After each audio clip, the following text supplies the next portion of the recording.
Alors, pour démarrer cette réunion, je vais céder la parole à mon collaborateur Christophe Hay, qui est coordinateur de la communication à la Chambre de commerce et qui va donc animer cette réunion.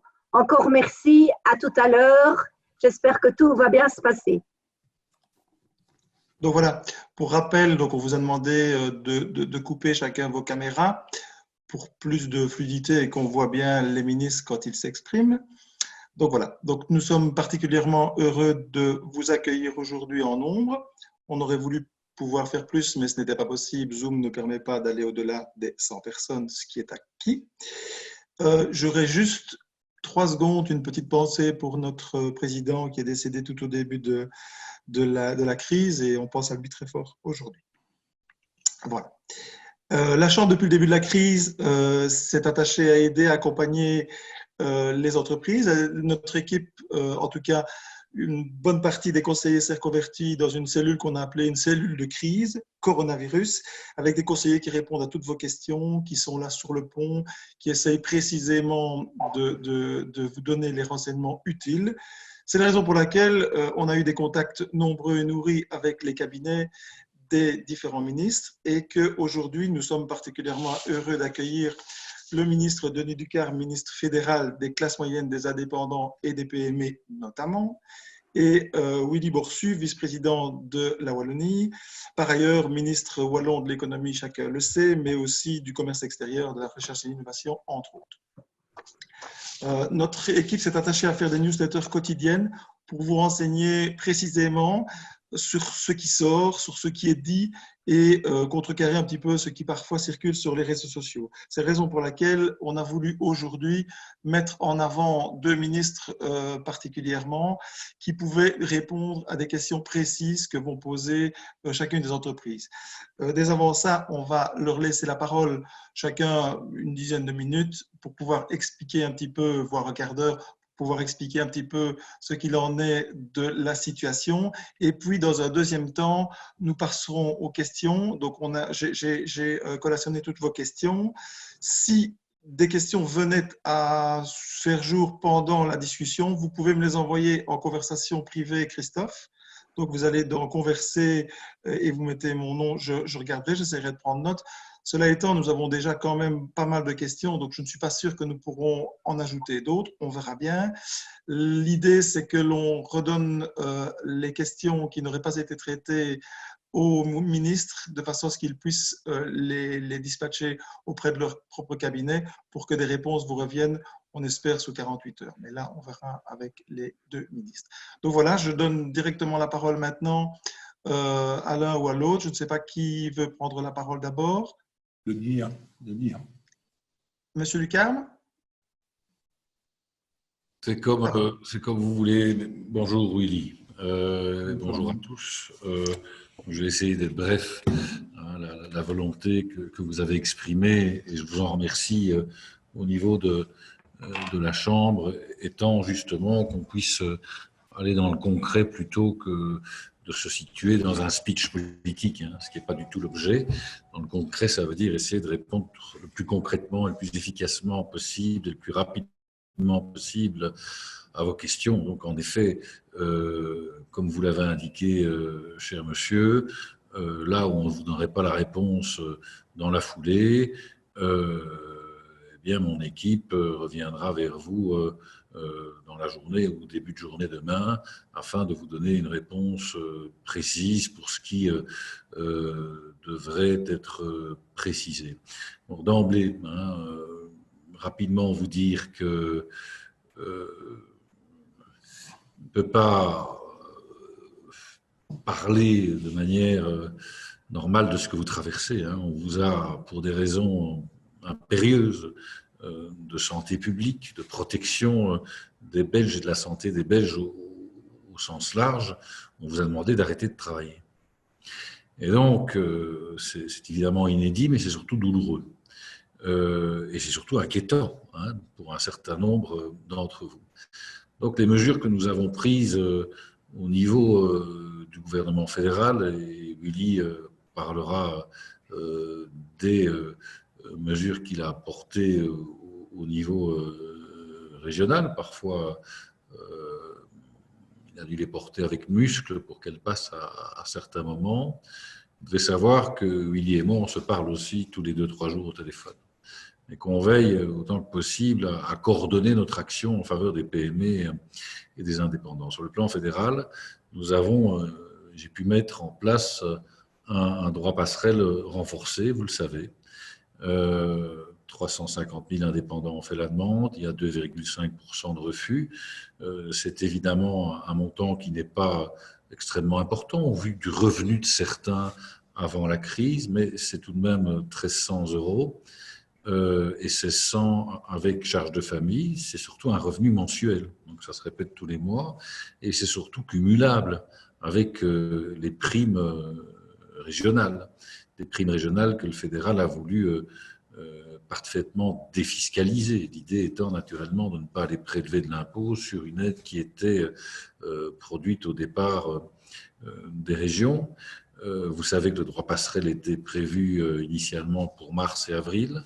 J'ai veillé auprès du Conseil des ministres à obtenir son prolongement en mai, compte tenu du fait que naturellement la majorité, je pense, des indépendants qui ont pu l'obtenir sur mars et avril seront encore éligibles en fonction des conditions liées à l'octroi du droit passerelle au mois de mai. Pour rappel, les conditions essentielles est d'être fermé ou encore de continuer à travailler, mais d'être au moins fermé 7 jours consécutifs. Et dès lors que vous êtes fermé 7 jours consécutifs, eh bien, vous avez droit, de toute façon, même si vous n'êtes pas frappé par l'obligation de fermeture, à ce droit passerelle. Et on voit, en fonction des dates qui ont été présentées comme celles liées au déconfinement, qu'il y aura encore naturellement des jours de fermeture au niveau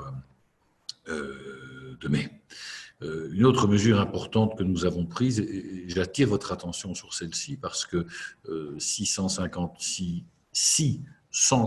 000 indépendants l'ont demandé, il n'y en a que 150 000 qui l'ont demandé. Et c'est pour ce qui concerne le report des cotisations. Et donc, j'ai voulu que le choix soit laissé naturellement aux indépendants, qu'ils soient personnes physiques ou sociétés, de demander soit le report, soit la réduction, soit encore la dispense. Et donc, il y a encore de la marge pour ceux qui veulent s'adresser à leur caisse d'assurance sociale et demander l'une ou l'autre option qui sera automatiquement accordée pour ce qui concerne les 2 premiers trimestres de l'année. Donc, ces 2 mesures, l'une l'autre, réduction de cotisation sociale et droit passerelle, sur le mois de mars et avril seulement, c'est un engagement fédéral à hauteur de 2 milliards d'euros.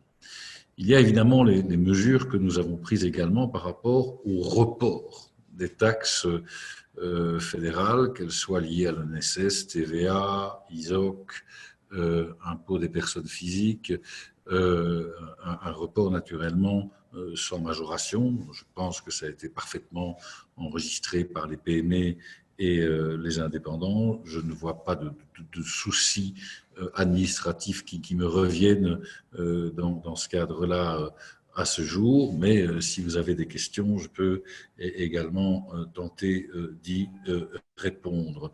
Il y a les mesures de chômage temporaire qui ont été prises au niveau du fédéral. Je sais que là, il y a parfois quelques ajustements et quelques lenteurs. Donc là, je peux naturellement veiller à prendre contact avec ma collègue Meul, qui est ministre de l'Emploi, afin de lui demander des ajustements ou telle précision, ou de répondre à telle ou telle autre question sans problème.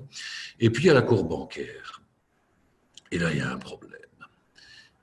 problème. Parce que s'il a fait belle fine sous la supervision de la Banque nationale de Belgique, a pu en effet, avec le ministre des Finances, Alexander De Croo, s'engager pour un report de crédit de 6 mois, mais également pour des nouveaux crédits qui doivent permettre aux PME et aux indépendants de traverser cette crise, eh bien, on constate en effet qu'une partie des banques sur le terrain freinent des quatre fers, créent de nouvelles conditions pourtant déjà strictes de cet accord pour fatiguer, décourager un certain nombre d'indépendants. C'est sans doute une minorité, mais en tout cas, c'est un nombre non négligeable.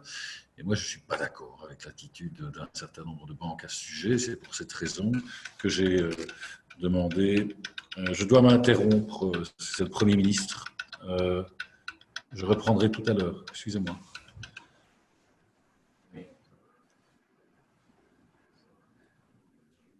Monsieur Borsu, je peux vous demander de prendre aussi la parole? Oui, bien sûr. Je vais prendre le relais. Bonjour à toutes et à tous tout d'abord. Et je voudrais vraiment m'associer à Bernadette en entourant André et sa famille de toutes nos pensées et de toute notre sympathie. Quelques mots par rapport à l'ensemble du dispositif qui a été mis en place, évidemment en lien avec le fédéral et en particulier avec Denis Ducarme, concernant la région. Donc, premier volet, la mobilisation régionale pour répondre aux besoins techniques et technologiques.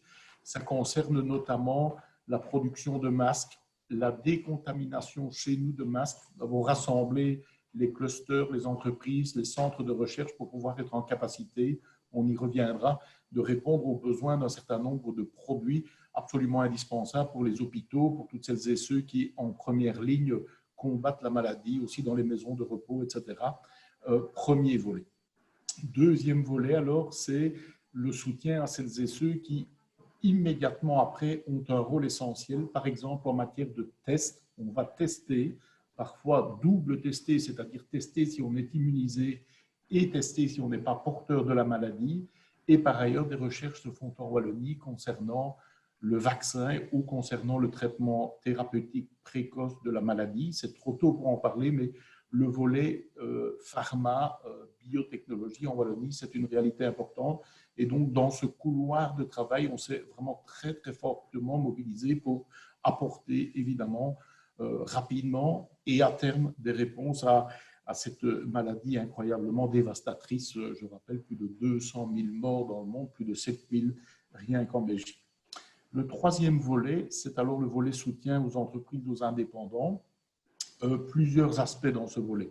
La première décision, les 5 000 € pour celles et ceux qui sont complètement à l'arrêt et qui étaient complètement à l'arrêt à la suite mécaniquement de la décision du Conseil national de sécurité. Ça concerne l'ORECA, ça concerne les commerces, bref, vous n'avez pas le choix, fermé par décision de l'autorité. Et puis, celles et ceux qui ont été fermés en conséquence de celles-ci ont été globalisées pour faire l'objet de cette décision d'octroi de ces 5 000 €. C'est à peu près 56 000 demandes en région wallonne qui sont aujourd'hui introduites. Par ailleurs, à la suite notamment de concertations avec les structures représentatives, avec l'Union wallonne des entreprises, l'UCM, avec la Chambre de commerce, nous avons élargi à celles et ceux qui pouvaient un peu travailler, qui n'étaient donc pas complètement à l'arrêt, mais dont l'activité était quasiment réduite à rien du tout. Ça concerne les garages, on sait que les réparations urgentes ont été très très peu nombreuses, ça concerne des activités par exemple sportives, ça concerne les agents qui font du commerce immobilier, etc. etc. Donc on a élargi cet octroi de 5 000 € à toute une série d'autres activités manifestement quasi totalement à l'arrêt. Et puis il y a le deuxième volet, c'est l'aide de 2 500 € qui est accordée dès l'instant, je me permets d'insister, qui est accordée dès l'instant où on a obtenu le droit passerelle, où on va l'obtenir en mars et avril. On est donc dans, je vais dire, la correspondance de la mesure fédérale que Denis vient de mentionner, qui d'ailleurs fort adéquatement a été élargie sur sa proposition au niveau fédéral, de manière à bien coller à la réalité du coronavirus. Celles et ceux qui n'auraient pas encore introduit leur droit passerelle pour le mois d'avril, il est le moment de le faire parce que on va figer en disant est-ce que vous avez sollicité votre droit passerelle en mars et en avril, et est-ce que vous l'avez sollicité au début du mois de mai, ce qui est assez normal puisque les gens ont besoin de liquidité. Donc, celui qui attendrait plus tard pour le solliciter va être en dehors du scope du bénéfice de cette aide de 2 500 €. Troisième dispositif d'aide, on est alors dans les prêts et garanties. C'est très, très important de pouvoir, indépendamment d'une aide partielle, hélas, mais en termes de liquidité, de pouvoir aussi avoir un temps de développement pour pouvoir se reconstruire, pour pouvoir alors réacheter des fournitures, faire face à des coûts fixes et pour pouvoir petit à petit reconstruire un rythme normal de ses revenus et de son activité. Et je mesure bien, vous savez combien je suis proche de vous et en contact permanent avec les indépendants, les PME, combien ce sera difficile pour certains et combien pour certains secteurs encore où la reprise est plus éloignée, je pense singulièrement à l'ORECA, ce sera plus compliqué encore. Donc, des dispositifs spécifiques ont été mis en place. Suivant la taille de l'entreprise, SRI, grande entreprise, SOGEPA, entreprise précédemment en difficulté, et par ailleurs Sowalfin pour les PME. La dernière disposition, j'illustre de celle-là, mais il y en a d'autres. Vraiment, si j'ai un message, c'est ceux qui sont confrontés à des difficultés qui risquent de menacer l'entreprise, frapper à la porte de la SRI, de la SOGEPA, de la Sowalfin, ça peut être par l'intermédiaire de la Chambre de commerce, ça peut être par l'intermédiaire de mon cabinet. On ne veut pas que des gens, en tout cas, n'aient pas une réponse par rapport à la spécificité de leur situation. Le dernier dispositif Sowalfin mis en place il y a quelques jours est ce fameux prêt ricochet, concrètement jusqu'à 45 000 € prêtés par votre banque, qui est la porte d'entrée. Mais ces 45 000 €, il y a 30 000 qui viennent de la banque, 15 000 qui viennent de la Sowalfin, qui est une structure par-régionale, sa filiale Socamut, mais peu importe. Donc 15 000, la moitié donc de la partie bancaire qui viennent de la part régionale. De plus, la part régionale est sans intérêt. Et de plus, enfin, la période des 6 premiers mois, il y a une franchise en remboursement en capital. Et enfin, pour répondre notamment aux craintes que Denis exprime, la partie qui est prêtée par la banque, donc 45 000, 30 000 € sont prêtés par la banque, eh bien cette partie-là, elle est encore garantie à 75% par la Sowalfin. Donc, on a fait un produit plutôt adapté, indépendant aux PME, mais indépendamment de ce produit-là, des dispositifs plus importants alors existent de façon adaptée à la SRIW ou à la SOGEPA. Et je termine pour laisser de l'espace aux questions parce que j'ai une série de réunions cet après-midi qui sont assez urgentes et importantes liées à l'actualité. Mais je termine pour avoir du temps pour répondre aux questions par rapport à un volet qui est très important. Je vais l'illustrer ici en ce qui concerne le secteur de la construction. L'objectif, c'est de pouvoir, bien sûr, dans des conditions sécurisées, dans le respect des règles telles qu'édictées par le fédéral. L'objectif, c'est de pouvoir retravailler avec distance, avec masque, avec les produits, le gel, les gants, etc.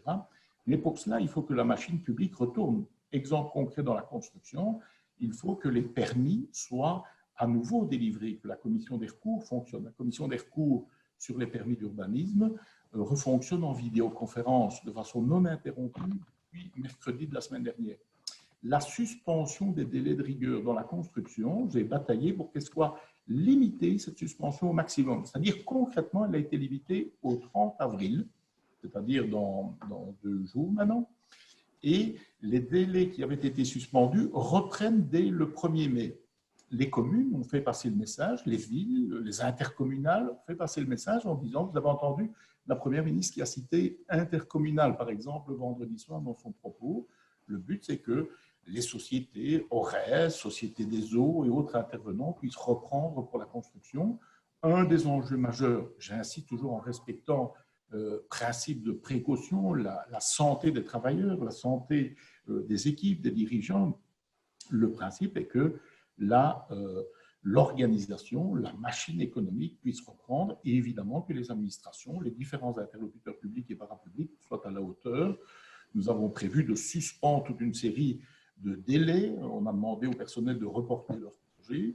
Je ne veux pas, je le dis, un jour de retard dans un dossier qui relève de notre département en termes de permis, en termes d'autorisation, en termes de ceci, de cela. C'est un véritable challenge parce qu'on va avoir évidemment un goulot d'étranglement. Voilà pour illustrer l'autre volet. Je ne suis pas plus long, mais évidemment à la disposition et à votre écoute par rapport aux questions que vous pourriez avoir. Voilà. Voilà, Monsieur Ducarme se fait attendre. Monsieur Borsu me signale par ailleurs qu'il devra partir un petit peu plus tôt que prévu. Donc voilà, on va essayer de composer en fonction d'eux. J'avais prévu les questions dans un certain ordre. On va bouleverser les choses. Je commence directement par vous, donc Monsieur Borsu. Première question, elles sont relativement longues, mais enfin vous verrez que la réponse peut être plus concise. Dans la newsletter de la Chambre de commerce adressée mercredi dernier à ses nombreux lecteurs, on a annoncé que les indemnités compensatoires pour les entreprises affectées par le Covid-19 avaient été complétées. C'est ce que vous venez de parler avec les 2 500 € et compagnie, donc au-delà des 5 000 €. La question principale ici, c'est dans ces conditions, que voulez-vous dire lorsque, pour les 2 500 €, vous parlez d'interrompre substantiellement l'activité en mars et avril? C'est le terme substantiellement qui pose problème. Et par ailleurs, la personne ajoute, si je lis bien, le texte mentionne droit partiel complet pour mars-avril. Or, à ce qu'il nous semble et à ce qu'il semble à ce lecteur, dès qu'il y a 7 jours d'arrêt minimum, on devrait être dans le droit partiel complet. Est-ce que vous pouvez un tout petit peu préciser ces choses-là? Oui, on a voulu faire une mesure qui était assez systématique. On estime que de l'ordre de 85 à 90 000 entreprises ou indépendants pourraient être bénéficiaires de cette deuxième mesure à 2 500 €. On a aussi vu ce qui s'est passé en Flandre, où ils ont défini 60% de diminution du chiffre d'affaires sur une période qui va de mi-mars à fin avril. C'est rigoureusement impossible à aller démontrer, sans demander à chacun de faire des papiers, d'aller solliciter son expert comptable, le chiffre d'affaires n'est pas le revenu, etc. Nous avons voulu quelque chose de simple. En fait, on est présumé avoir une réduction substantielle de son chiffre d'affaires dès l'instant où on a demandé et où on est éligible au bénéfice du droit passerelle en mars et en avril. Dès l'instant où on est dans cette situation-là, et qu'on a le droit passerelle complet. Vous m'avez posé la question, pourquoi complet? Parce qu'il y a des catégories où on a un morceau de droit passerelle lorsqu'on a une activité complémentaire, lorsqu'on est retraité, etc. Vous comprenez que la cible ici, c'était les indépendants qui ont continué à travailler un peu, mais finalement de façon très minoritaire. Donc, vraiment l'indice, ne pas traîner à demander le droit passerelle si vous l'avez demandé en avril, il faut le demander maintenant, il faut le demander avant début mai, avant le 4 mai, 5 mai, parce que si on n'a pas demandé, on va vous dire, vous n'avez pas demandé le droit passerelle alors que vous indiquez que vous êtes en grande difficulté. Mais les caisses sont habituées à cela, premièrement. Et deuxièmement, être en activité. Donc, dans cette deuxième catégorie, j'insiste, il n'est pas question de code NAS, parce que le code NAS, c'était pour identifier la liste de celles et ceux qui étaient obligatoirement fermés. C'était une liste qu'il fallait établir, parce que certains ont travaillé un peu dans le secteur de la sécurité, ils ont travaillé, je vais dire, majoritairement, pas complètement, mais majoritairement. Donc, on a un spectre très, très large. 2 500 €, donc c'est très simple, avoir sollicité, bien sûr, et obtenu le droit passerelle mars et avril complet, c'est-à-dire qu'on n'est pas en activité complémentaire. Ok.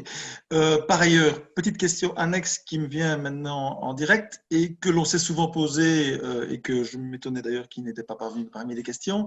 Pourquoi cette décision de donner 5 000 € indifféremment à un petit commerce perdu dans un petit village et à une grosse entreprise qui emploie 120 personnes? Là, certains proposent pourquoi ne pas avoir tenu compte finalement des cotisations de chacun. C'est-à-dire que c'est une mesure qui est destinée aux petites et moyennes entreprises, à la micro-entreprise, dans le sens de la définition. Donc, l'entreprise de 120 personnes n'est pas éligible à ça.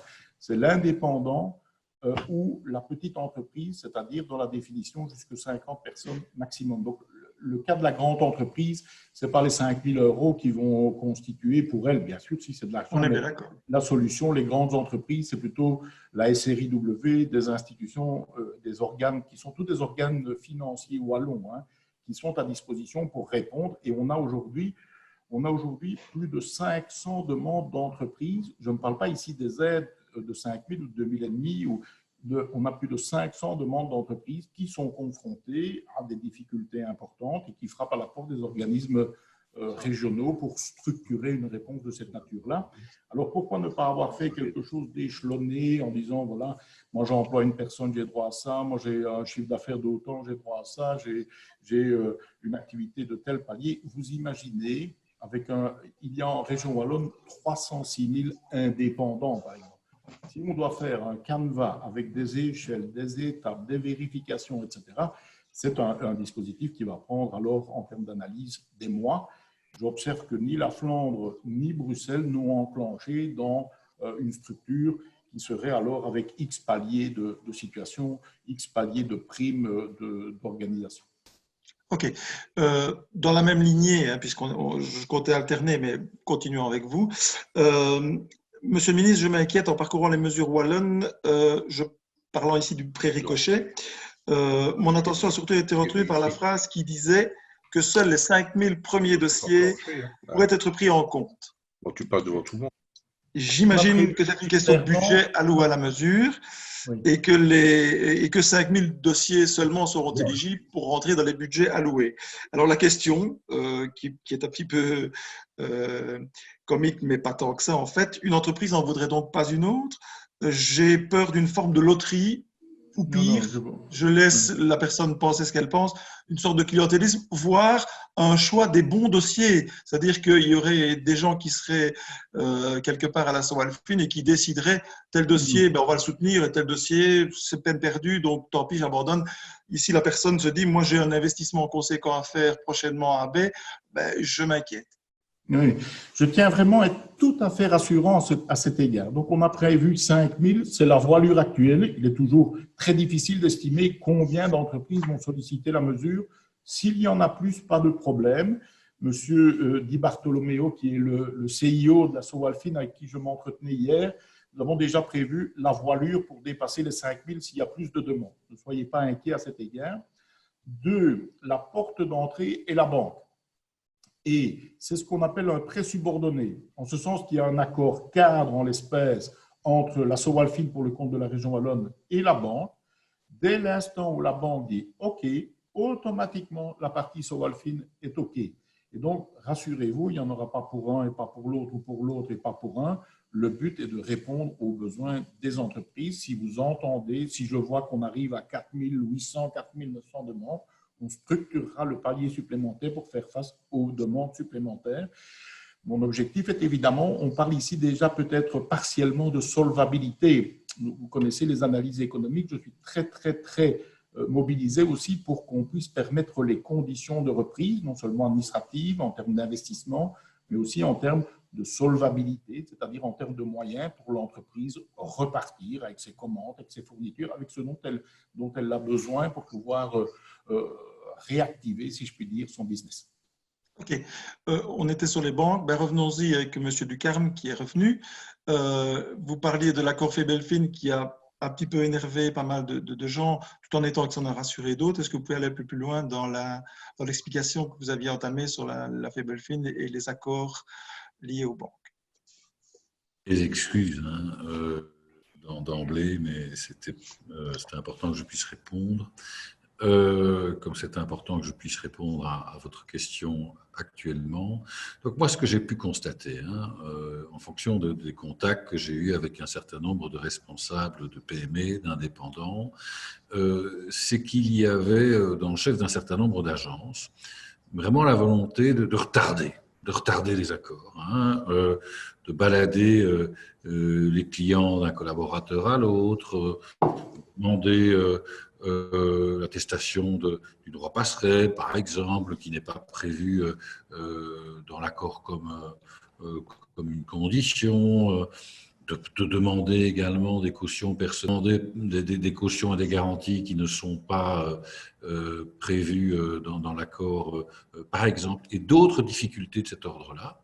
Donc, comme je l'ai dit, je sais qu'à côté de ça, il y a des banquiers qui sont à côté des indépendants pour sauver leur affaire, mais donc j'ai demandé à l'inspection économique, en fonction des possibilités qui me sont données par la réforme du Code de droit économique, d'opérer une enquête sur un certain nombre de blocages qui, dans le chef des banques, ou du moins d'entre elles ne verraient pas respecter l'accord. On demande simplement que l'accord soit respecté, on ne demande pas plus.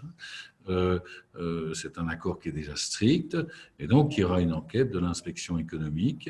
Et je veux également rappeler à vos membres une chose importante: il est possible pour vous, si vous êtes confronté à ce genre de situation, si vous estimez que l'accord bancaire n'est pas respecté par l'agence avec laquelle vous travaillez régulièrement ou pas, eh bien, vous pouvez également déposer une plainte qui me remontera rapidement auprès de l'inspection économique ou demander la médiation de l'Ombudsman à cet égard. Et donc, je tiens naturellement à votre disposition, si vous le souhaitez, l'ensemble des liens utiles à cet égard.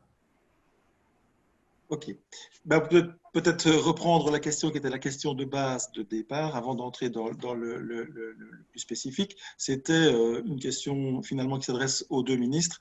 Nous sommes dans une situation d'endettement massif et apparemment sans limite de tous les niveaux de pouvoir. Au plan fédéral, le trou grandit de jour en jour, inquiétant les analystes, pour, dit-on, jusqu'aux générations futures. Au niveau régional, M. Borsu, et à la Fédération Wallonie-Bruxelles, la situation pré-Covid était déjà très critique. Cette crise majeure n'efface en rien les problèmes récurrents. Cette nouvelle couche d'endettement va plus probablement modifier toutes les politiques futures.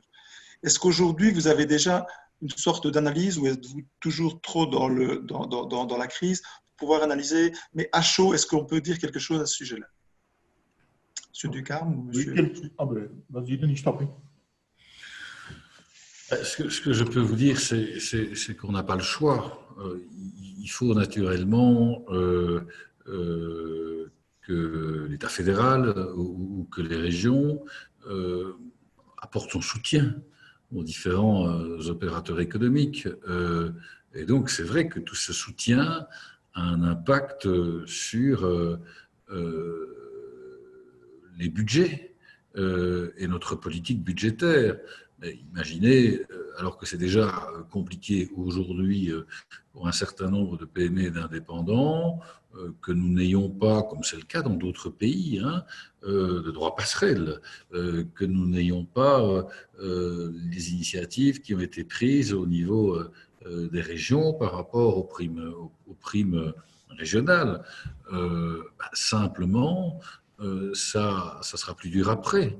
Nous savons que le plan de relance que sera possible à mettre en œuvre à partir du moment où la plus grande proportion des PME, des indépendants auront pu traverser cette crise et qu'ils pourront se remettre au travail pour créer la croissance dont nous avons besoin sur le plan budgétaire également. Et on n'y arrivera pas tout seul, on le sait bien. Et vous avez parlé du niveau d'endettement. Donc, il est clair qu'on attend du niveau européen un véritable plan de soutien aux relances des économies nationales et de l'économie européenne, comme on attend du niveau européen, naturellement, un peu plus d'oxygène par rapport au carcan budgétaire qu'on sait particulièrement étriqué en matière de déficit.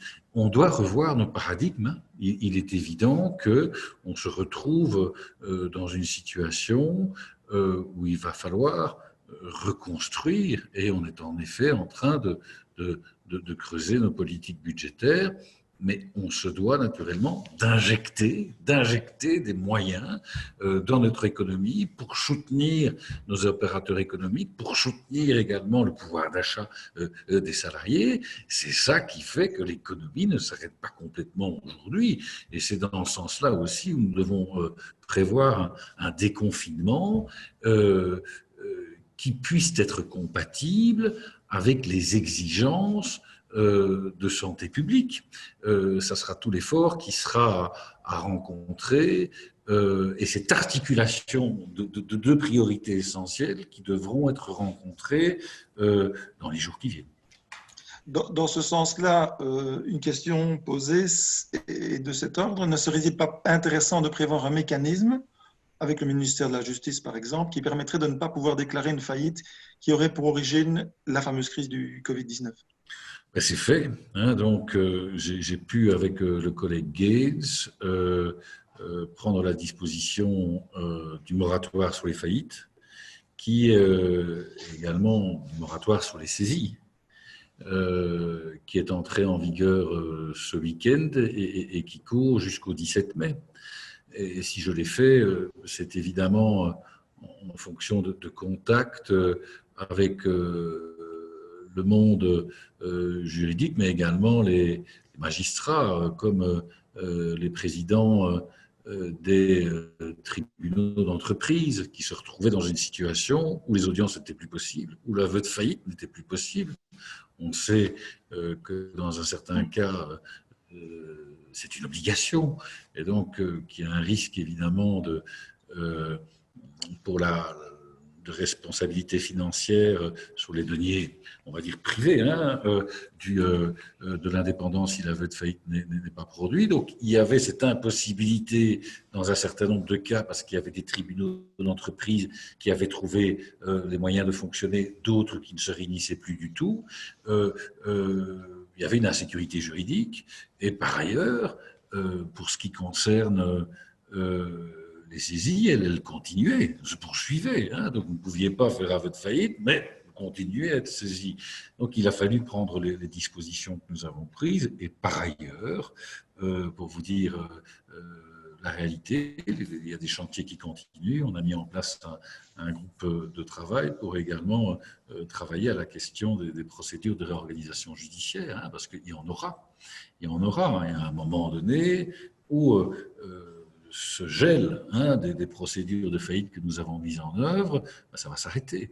Et donc, on sait bien également que il faut travailler à davantage d'accessibilité, de rapidité, d'efficacité des procédures de réorganisation judiciaire. Vous travaillez également à la question de l'insolvabilité des entreprises, mais sur le premier volet, il s'agit vraiment également de travailler à l'aspect onéreux pour les entrepreneurs de la réorganisation judiciaire. Donc, on va devoir continuer derrière la procédure liée au gel des faillites à initier un certain nombre de changements. D'autant qu'un de nos patrons nous demande ici, il fait un constat qu'il y a de plus en plus de défiance, où la défiance commence à s'imposer dans les relations B2B entre les entreprises, sachant que certains sont méfiants par rapport aux finances des autres ou à la trésorerie des autres et demandent même, dans certains cas, être payés au plus tard à la livraison. Donc, certains mettent en avant aussi le danger de l'effet domino avec un entrepreneur qui ne pourrait plus demain assurer lui-même sa survie parce que les autres l'auraient conduit dans cette situation. Donc, c'est un peu dangereux en fait. Je comprends la réaction de ce patron. C'est pour ça que la mesure d'urgence, comme Denis le disait, de la reprise économique. Hein. Quelqu'un a commenté en disant on ne va pas pouvoir reconstruire sur un désert économique. C'est tout à fait exact. Il faut effectivement que la machine, en ce compris la confiance qui est essentielle en termes de consommation et de relations B2B, soit au rendez-vous et les outils de garantie existent si besoin pour les fournisseurs ou pour les clients à propos duquel il y aura un certain nombre de questions. Je pense aussi que, vous savez, il y a beaucoup d'études concernant la reprise, des reprises en V, c'est-à-dire où le rebond est rapide, ou alors des reprises très très lentes, où la consommation, l'exportation, on est une économie très très ouverte. Donc le fait de pouvoir aussi réexporter est un élément important. J'insiste aussi sur un point. On avait en région wallonne une année 2019 qui est une année très très bonne en matière de taux d'emploi avec une croissance de 0,9% en une seule année de taux d'emploi. Donc si on peut recréer rapidement les ingrédients à la fois de la confiance, des flux économiques et aussi de l'exportation, je pense qu'on peut se trouver en situation, même si c'est extrêmement difficile, là nous en sommes bien conscients, de reprogresser rapidement avec notamment, comme Denis l'a dit, le soutien fédéral, mais aussi le soutien des plans menés au niveau européen et de l'activation monétaire. Je réponds à une question que j'ai vue passer rapidement. Donc, on a eu des concertations avec les structures représentatives et le pré-ricochet est bien compatible avec les autres aides de 5 000 ou de 2 500 euros. Et j'ai vu passer aussi un élément disant qu'un organisme bancaire, on citait AXA, aurait indiqué, je ne sais pas si c'est très récemment, qu'elle n'avait pas, cette agence, les informations concernant ce fameux prêt ricochet, qu'elle n'hésite pas à avoir un contact direct avec la Sovalfine en l'espèce et s'il y avait la moindre difficulté à me revenir parce que le dispositif est opérationnel. Non, maintenant des questions vraiment précises. Monsieur Ducarme, vous l'avez plus ou moins abordé tout à l'heure, mais c'est une question qui a été posée. La problématique des travailleurs qui ne sont pas syndiqués, qui sont indemnisés par la CAPAC, à l'heure qu'il est aujourd'hui, je pense qu'on est le 27 ou le 28, je ne sais plus, certains n'ont pas encore reçu leurs émoluments du mois de mars. Qu'est-ce qu'on peut trouver comme solution rapide? Et moi, je peux m'engager sur cette question, à avoir le contact direct avec les personnes d'entre vous au sein de la Chambre qui ont ce problème et à jouer le go-between avec le cabinet du ministre Meugles qui est responsable en la matière. Parce qu'en effet, il y a quelque chose qui ne va pas. Et donc, ce que je peux faire dès après la réunion ici, c'est qu'on ait le contact, constitue exactement le problème, l'entreprise que ça concerne, et activer tout de suite le cabinet Meugles derrière. Ok. Monsieur Boursu, comme je sais que votre temps est compté, une question qui est un peu générale, qui ne concerne pas tout à fait une entreprise particulièrement, mais les gens s'interrogent quand même.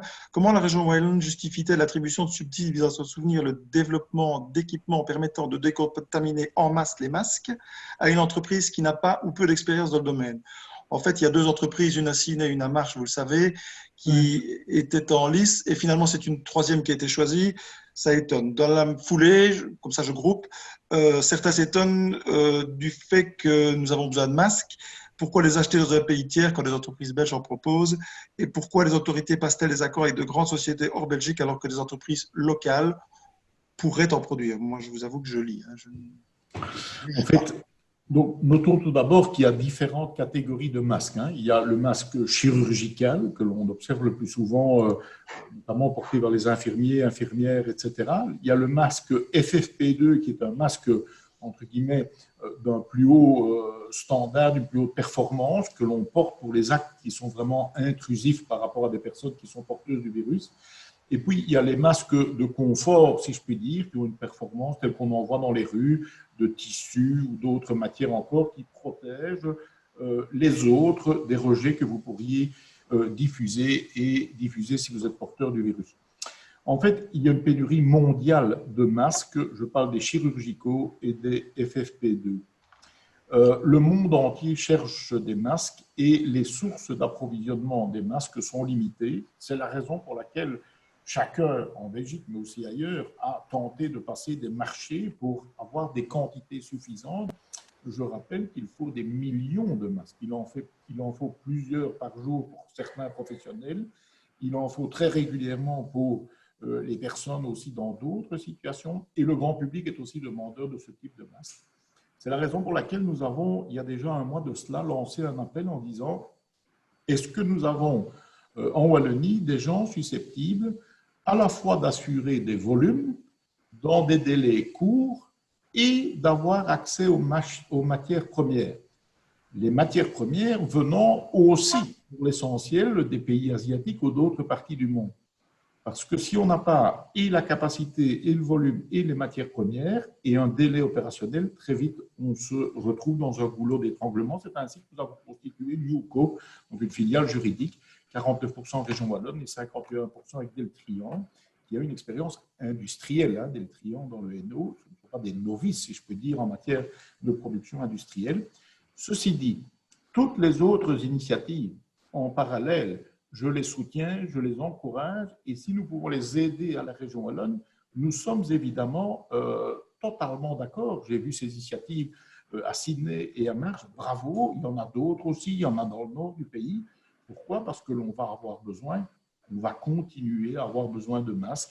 Les gens vont souhaiter, c'est normal, avoir dans certaines situations des réserves. Et je pense que les capacités de production, surtout au moment où on ne sait pas si le virus, qui est encore largement inconnu, va perdurer, s'il va revenir l'hiver prochain, si on va pouvoir le soigner, si on va pouvoir être vacciné, je pense qu'avoir des capacités de production, mais aussi l'accès aux matières premières pour les productions chez nous est absolument essentiel. Revenons-en maintenant à la communication de la Première ministre de vendredi. Et je m'adresse à M. Ducarme. Quelles vont être les mesures prises pour la réouverture des centres commerciaux? Quid de la limitation du nombre de clients en boutique? On parle d'un nombre X par mètre carré. Est-ce faisable et comment? Y aura-t-il des contrôles? Une limitation du nombre de clients est-elle prévue? Par exemple, un message aussi, me signale-t-on. Et la question finale, qui va payer tout ça? Vous avez entendu? Denis? Allô? Monsieur Ducarme a l'air... Vous avez entendu la question? Il y avait des interférences un petit peu... Donc la question, vous m'entendez? Particulière. Je sais que dans le Luxembourg, vous êtes toujours très bien servi. Là, je vous entends. Oui. Vous m'entendez? Écoutez, je pense que j'ai saisi On ne vous entend pas bien. Je crois que j'ai saisi la moelle essentielle de l'objet de votre question à travers les... Vous m'entendez ou pas? Non? Non. Problème de son? Je vais demander au technicien qui regarde. Je vais poser une question à M. Boursu, comme ça on avance, d'accord? Je vous reviens. Très bien. Bien, faisons comme ça. Monsieur Boursu, je parle ici de l'international. Des aides sont-elles prévues pour les entreprises actives à l'international qui ont été impactées par la pandémie? J'ai interpellé le service international de la Chambre qui m'a dit que les choses allaient bouger. Mais, petite phrase comique, comme il vaut souvent mieux interroger le bon Dieu que ses saints, c'est vers vous que je me tourne.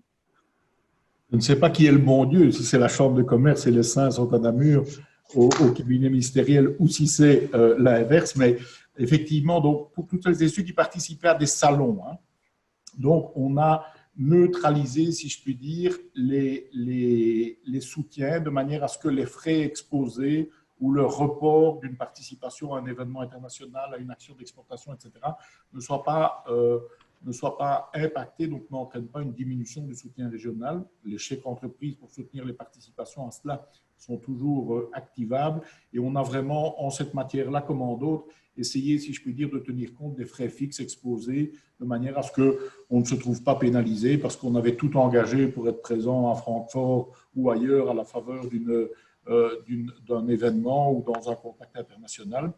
D'autant qu'on l'a évoqué, mais aussi notre présence dans une région frontalière comme notre province, ben, évidemment, il y a aussi le commerce de proximité.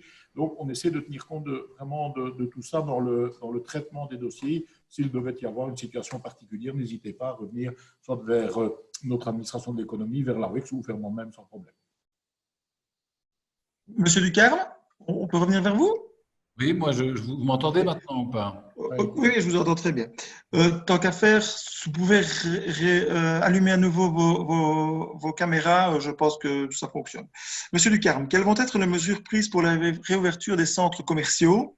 La personne posait des questions quant au nombre de clients par boutique, quant à la faisabilité des choses et aussi au coût, parce que, ben, effectivement, tout ça a un coût. Est-ce qu'il y a des mesures qui sont prévues? Enfin, je ne sais pas.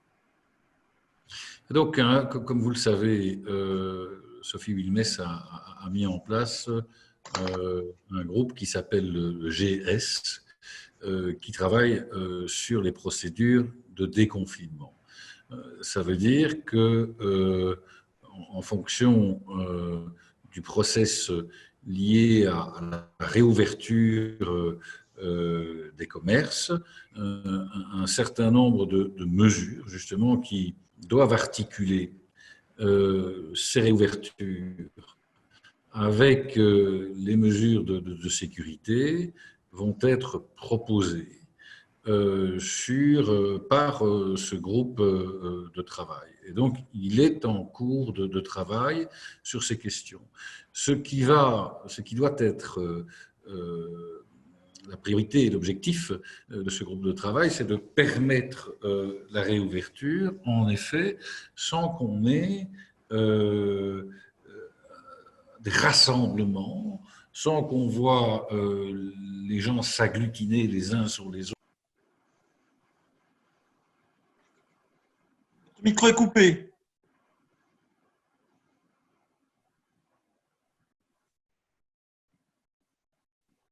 Votre micro est coupé, Monsieur Ducarme.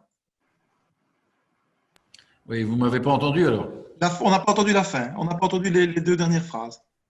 Ok, et donc ce que nous devons, ce que le groupe, le GS, hein, le groupe qui travaille à l'exit stratégie, donc à la réouverture, au déconfinement d'un certain nombre de commerces, doit veiller naturellement à éviter les rassemblements, à éviter que les gens, les clients s'agglutinent les uns sur les autres et créent ainsi les conditions favorables à la contamination et à un redémarrage du virus.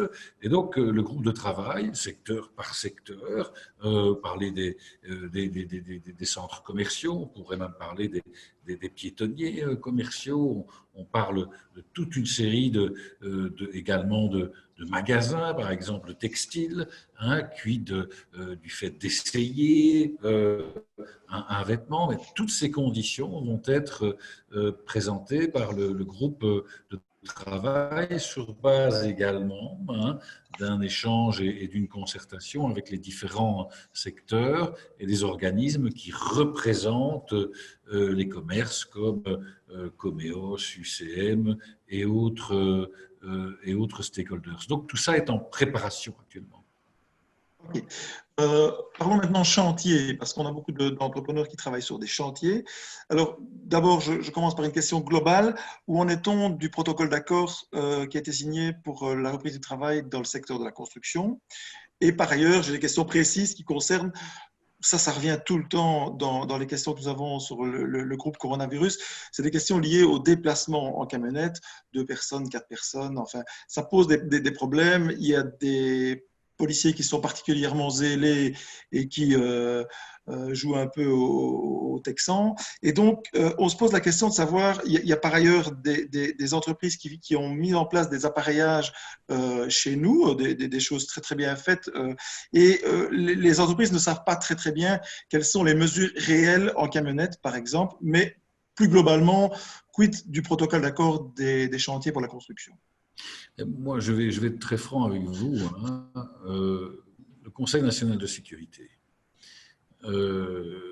qui se base sur des analyses de risque, a déterminé avec le Conseil national de sécurité, ce qu'on appelle le Risk Management Group, les conditions liées au travail pour les entreprises qui continuent en effet à travailler. On a un certain nombre de conditions qui sont reprises dans l'arrêté pour le secteur de la construction, pour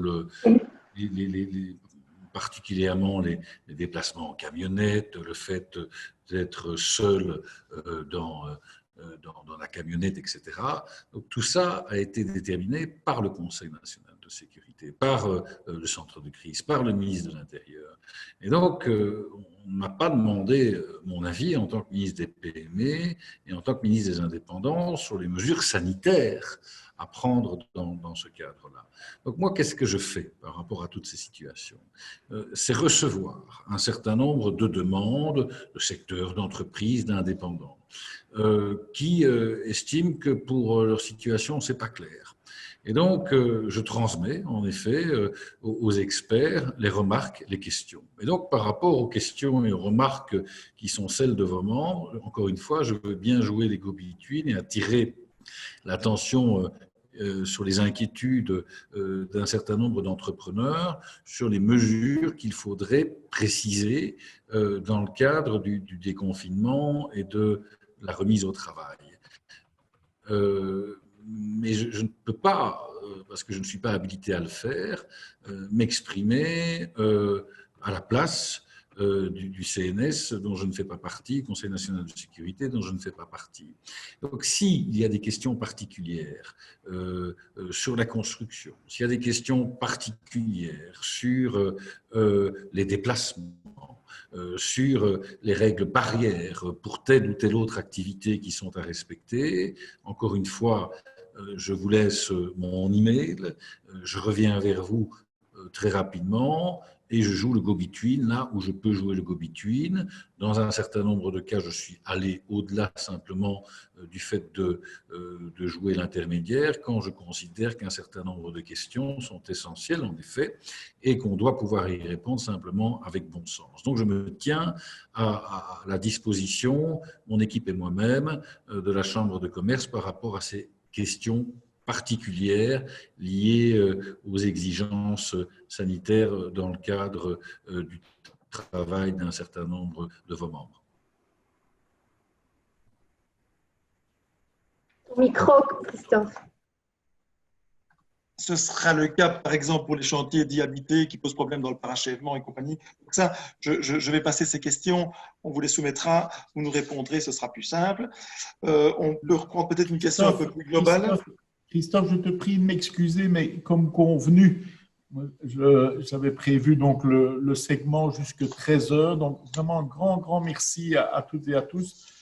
Et nous restons à l'écoute, évidemment, les uns et les autres par rapport à d'autres questions éventuelles. Vous n'hésitez pas. Et globalement, par rapport à la Chambre de commerce. À très bientôt. Beau travail. Et merci. Merci, Monsieur le ministre. Merci, Monsieur Boursu. Je continue avec vous, alors, Monsieur Ducarme. La question, de toute façon, vous était destinée. La procédure de chômage pour Covid-19 valable jusqu'au 31 mai pourrait-elle être étendue jusqu'en août, en septembre, voire, alors là, j'ai des gens de l'ORECA qui arrivent avec des questions précises liées à leur réalité, évidemment. Quid des charges de toutes sortes qui sont leurs dans l'ORECA, quid de toute une série de mesures précises qu'ils vont devoir mettre en œuvre. De nouveau, la question est, derrière ça, est-ce qu'il y aura potentiellement quelque chose qui pourra être fait pour diminuer leurs charges? Mais la question globale, c'est est-ce que l'on pense que enfin, jusqu'à quelle date pense-t-on que le chômage pour Covid-19, pour force majeure, pourra être poursuivi? Partiellement ou totalement? Et ça, premièrement, donc le chômage temporaire. Donc ça, c'est une question, le prolongement du chômage temporaire, c'est une question qui n'est pas encore arrivée sur la table du Conseil des ministres. Donc, je ne peux pas vous répondre non plus à la place du ministre responsable qui est le ministre Meuille, mais je ne vais pas botter en touche pour autant. Je sais qu'elle travaille à un certain nombre de propositions dans ce cadre-là, mais qui devrait sans doute s'appuyer davantage sur une lecture du déconfinement, parce qu'il va y avoir en effet un certain nombre d'entreprises qui vont pouvoir recommencer à travailler. Donc ça, je pense qu'on aura de ces nouvelles dans les semaines qui viennent par rapport à ça. Je ne peux pas vous en dire plus parce que ce n'est pas un dossier que je porte, hein, donc je ne vais pas improviser en la matière. Deuxièmement, l'ORECA. Bon, l'ORECA, c'est la situation la plus difficile qui soit. On le voit même pour ce qui a trait à l'incertitude par rapport aux perspectives de réouverture. Hein. Je ne vais pas vous renvoyer aux images et aux commentaires de la conférence de presse qui a été donnée, c'était jeudi, hein, si je ne m'abuse, ou vendredi. Et donc, vous avez vu, Sophie Lumès nous indique, pour le 8 juin, peut-être, en fonction évidemment de l'évolution de la situation sanitaire, une réouverture sous condition, on ne sait pas. On ne peut pas prendre d'engagement aujourd'hui, donc ça veut dire que la perspective, c'est juin, mais sans plus de précision par rapport à l'ORECA. Donc ça veut dire quoi? Ça veut dire que moi, je veux, par rapport à ce qui concerne les matières que je porte, veiller d'une part à soulager au maximum l'ORECA, tout en sachant que ça ne sera pas suffisant, hein, il va y avoir des faillites. Parce qu'on peut tenir un temps, si ça continue comme ça, même les soutiens fédéraux et régionaux, à un moment donné, plus suffire. Donc, on doit voir un petit peu avec les experts à quelles conditions l'ORECA pourrait recommencer. Et donc, il y a déjà un certain nombre d'études qui sont en cours pour savoir si on peut relancer l'ORECA ou pas. Est-ce que c'est intéressant, par exemple, pour un restaurateur de se retrouver avec un tiers de ces tables remplies, en fonction des règles de distanciation sociale, quid de ce qu'on pourrait appliquer en matière de plexi autour des tables. Les idées foisonnent, mais on se rend compte qu'aujourd'hui, on n'est pas encore dans les conditions de produire techniquement, de vous dire quand et comment l'ORECA pourra repartir.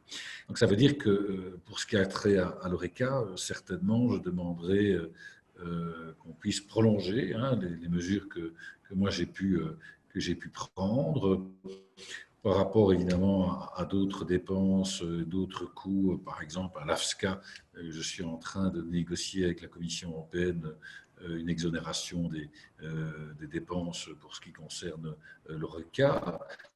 Et il est clair que si on veut sauver l'ORECA, il faudra, au-delà du plan de soutien qu'on a mis en œuvre aujourd'hui, prévoir, dans le cadre de la relance, un soutien qui leur donne la possibilité d'avoir plus de liquidité. Et donc, de mon point de vue, il faudra naturellement un choc fiscal qui soit basé sur une baisse des points de TVA. Ça, à mon avis, c'est une des premières mesures qu'on pourrait prendre. Au minimum, faire passer la TVA à 6. Et voir également sur le plan de l'Europe ce qu'on peut attendre en plus pour sauver l'ORECA, parce qu'il s'agit ni plus ni moins que de ça. Donc il est clair qu'il faudra, pour relancer l'ORECA, un plan de relance ORECA. À côté des autres secteurs, il faudra spécifiquement soutenir l'ORECA. Je pense naturellement à notre restauration, mais je pense également à nos hôtels et je pense également à nos cafés. Et je ne vous cache pas mon inquiétude par rapport à l'avenir de l'ORECA, mais donc nous sommes également déjà actuellement au travail pour ce qui a trait aux propositions que je souhaite faire en matière de relance et de soutien. Cela va dans le sens de ce qui a été proposé à Bruxelles, avec cette idée d'une déductibilité des frais à 100% pour les entreprises ou à 50% pour le particulier dans l'ORECA. C'est des choses comme ça qui pourraient peut-être être éventuellement mises sur la table. Il y a un groupe de travail que j'ai mis en place. Et on a déjà ressorti un certain nombre de pistes. Et elles vont devoir naturellement s'articuler au dispositif de souplesse et de soutien que l'Europe va devoir nous donner. Il est clair qu'on attend au niveau européen, comme je vous le disais tout à l'heure, de la souplesse par rapport au carcan budgétaire, mais aussi un soutien par rapport à des secteurs que certains pays comme le nôtre estiment essentiels. L'ORECA, c'est le 4e pourvoyeur de main-d'œuvre aussi. Donc, dans notre pays, donc c'est de l'emploi, c'est beaucoup d'emplois. Et donc, vous avez cité un certain nombre de pistes. Il y a celle-là, il y en a d'autres sur lesquelles on est en train de travailler.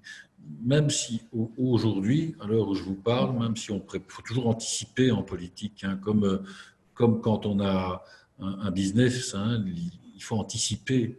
Et donc, on anticipe déjà les mesures qui doivent être prises sur le plan de relance, tout en sachant qu'aujourd'hui, on est encore dedans, on est encore dans la crise. Même si on parle de déconfinement, on n'a pas encore déconfiné. On sait qu'il peut y avoir des allées et des retours en fonction de l'évolution de la situation sur le plan des services médicaux et hospitaliers. Si c'est pour déconfiner et se retrouver avec la saturation du secteur hospitalier et des services de réanimation dans les quelques semaines qui viennent, on aura tout fait, on aura fait tout ça pour rien. Hein.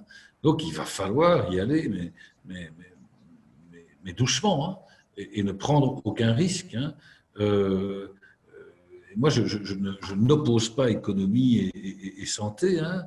Simplement, si les gens qui travaillent, qui relancent leur affaire, à un moment donné, tombent malades et se retrouvent à l'hôpital, ce sont les mêmes, hein, qui font l'économie et ceux qu'on doit protéger en matière de santé. Donc, ça ne va pas être facile. OK. Après l'ORECA, qui est un secteur fort en Belgique, un autre secteur fort, c'est la construction. J'ai une patronne de la construction qui me demande ici si vous avez prévu des mesures fiscales, déjà anticipées, prévues, des mesures fiscales, sociales, comptables, qui pourraient améliorer la situation au niveau de la trésorerie, des bilans, des liquidités, c'est-à-dire aider les entreprises par un exercice fiscal prolongé, à l'allongement de la durée des amortissements, à l'image des reports de crédit, à des diminutions de charges sociales, aux heures supplémentaires non taxées. Quelles vont être les adaptations possibles pendant les congés payés? Elle propose, mais voilà, c'est sa vision des choses que je partage, mais on pourrait éventuellement, j'espère qu'il n'y a pas de syndicalistes autour de nous, on pourrait postposer éventuellement une partie des congés. Est-ce que ces choses-là sont des choses envisageables? Décidément, vous n'aimez pas les syndicalistes, vous n'aimez pas les policiers. Bon, écoutez, plus sérieusement, on est en contact avec les fédérations sectorielles. Hein. Donc, on reçoit toute une série de propositions qui sont les leurs dans le cadre de notre réflexion sur les mesures qui seront à privilégier dans le cadre d'un plan de relance. Moi, j'entends que votre patronne d'une entreprise de construction a quelques belles idées. Donc, moi, j'ai voulu ici que l'équipe soit directement connectée à nos indépendants et à nos entrepreneurs. J'aimerais bien que vous puissiez me communiquer son nom et ses coordonnées, parce que, au-delà naturellement des idées, des propositions que nous avons dans le chef de vos représentants sectoriels, j'entends aussi écouter la base et celle qui est sur le terrain. Et donc, ça me ferait plaisir que Emmanuel Pieters, qui gère ces questions dans le cadre de la préparation du plan de relance au départ de mon cabinet, puisse avoir le contact avec votre membre. OK. Un autre membre, qui est plutôt dans le juridique, nous demande: toutes les entreprises ne pourront pas être sauvées. Or, il se fait que de nombreux entrepreneurs en difficulté, en personnes physiques, n'ont jamais établi de déclaration d'assignabilité auprès d'un notaire pour protéger leur patrimoine familial, et que nombreux sont ceux qui, en qualité de dirigeants d'entreprise, ont cautionné à titre personnel le crédit bancaire fait par les banques pour leur société. Alors, voilà, la faillite n'est peut-être pas une fin dramatique en soi, sauf si, à un moment donné, votre patrimoine personnel est engagé. Ce qu'elle pose comme question, c'est de savoir est-ce qu'il ne faudrait pas prévoir un statut d'insaisissabilité de l'immeuble familial et des meubles, et ce de manière automatique si l'indépendant en personne physique ou le dirigeant d'entreprise caution, par définition inexcusable, peut démontrer qu'il n'était pas en état virtuel de faillite avant la crise.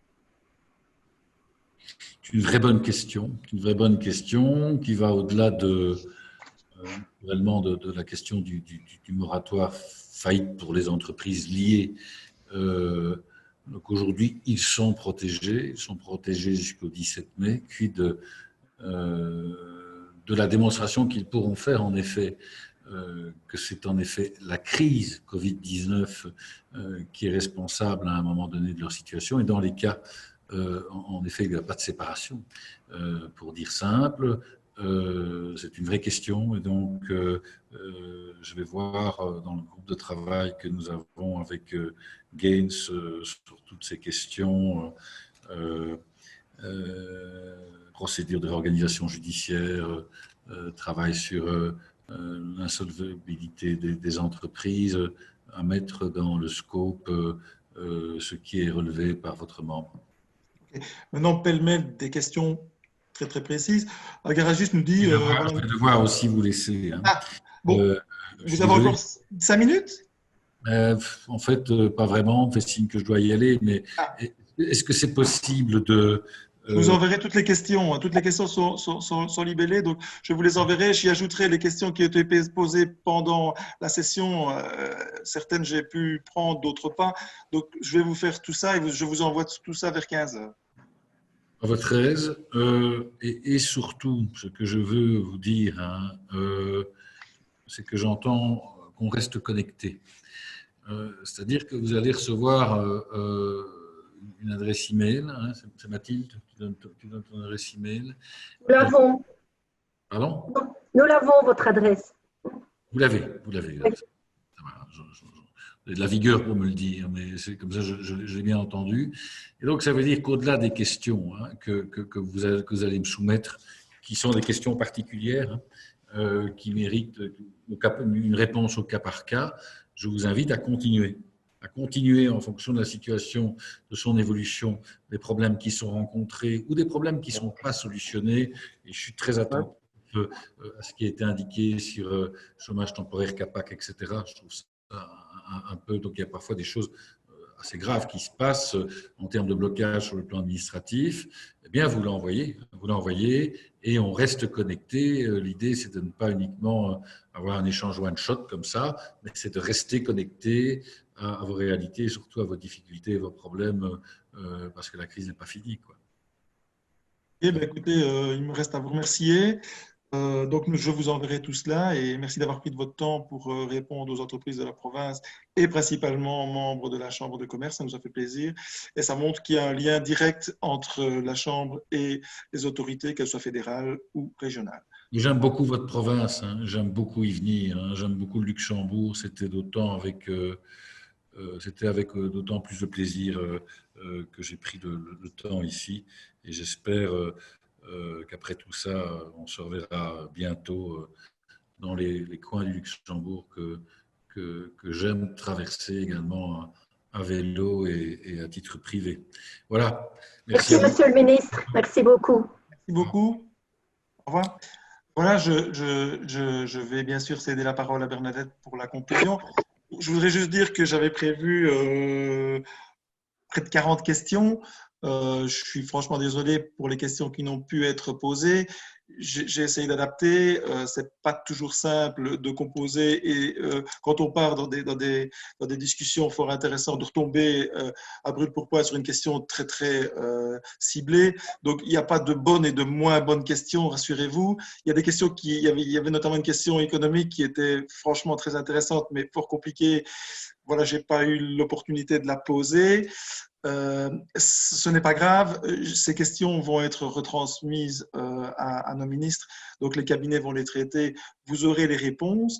Je vous invite même, si vous le voulez, à nous en adresser l'une ou l'autre complémentaire maintenant encore. Je pourrais peut-être vous demander de les adresser à Benoît Lescrenier, je vois qu'il est en ligne. Il va être surpris parce qu'il me regarde là. Benoît.lescrenier@ccib.be. Donc lui, il va les trier. Ça ne sert à rien d'envoyer 300 questions, hein, mais on va envoyer ça à 15 heures, donc ne le noyons pas.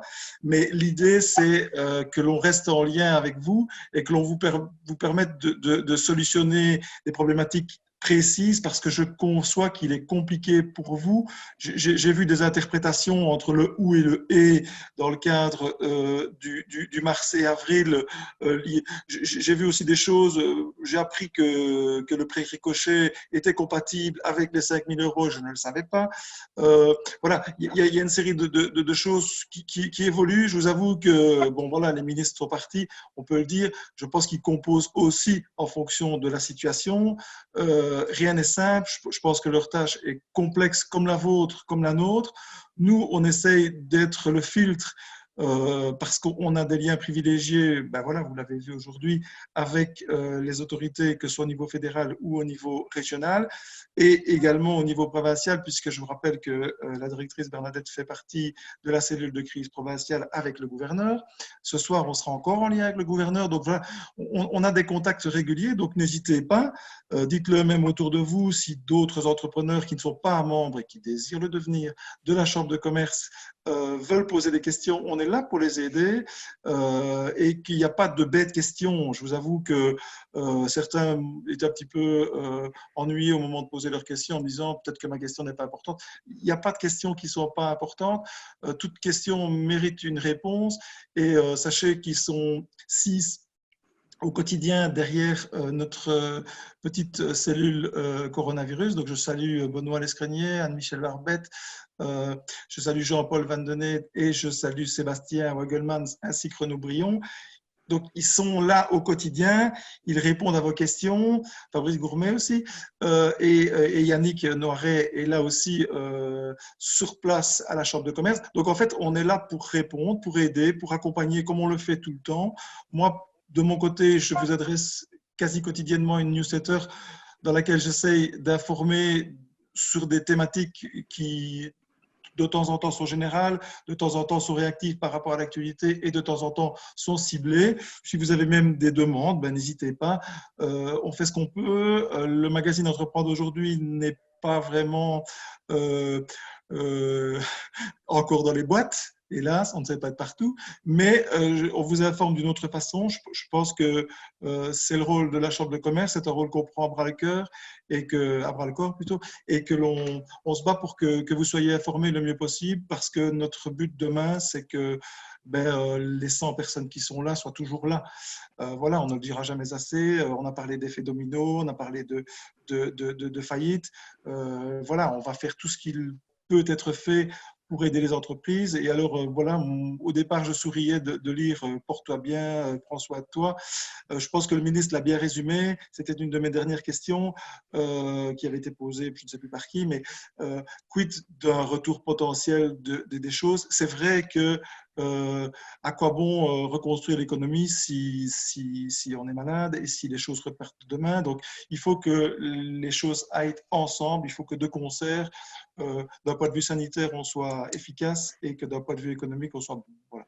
Je cède la parole à Bernadette. Je vous remercie et je vous souhaite à tous une bonne après-midi et portez-vous bien. Bien, voilà, après tout ce qu'il a dit, il n'y a plus rien à dire. Je pense qu'il a bien résumé les choses. Pour nous, c'est une grande préoccupation, la situation des entrepreneurs aujourd'hui de tous les secteurs, secteur de la construction, secteur de l'ORECA. Enfin, franchement, nous avons à cœur d'être proches de vous. Vous l'avez compris, la Chambre de commerce restera le liant entre vous, vos problématiques et nos ministres régionaux et fédéraux. Vous pouvez compter sur votre Chambre de commerce, c'est une équipe forte, avec beaucoup d'humilité, je vous le dis. Nous sommes à vos côtés et nous le resterons toujours. Voilà, merci. On ne va pas dire bon retour, vous êtes chez vous. À bientôt et encore merci à Christophe, il a bien fait ça. Au revoir.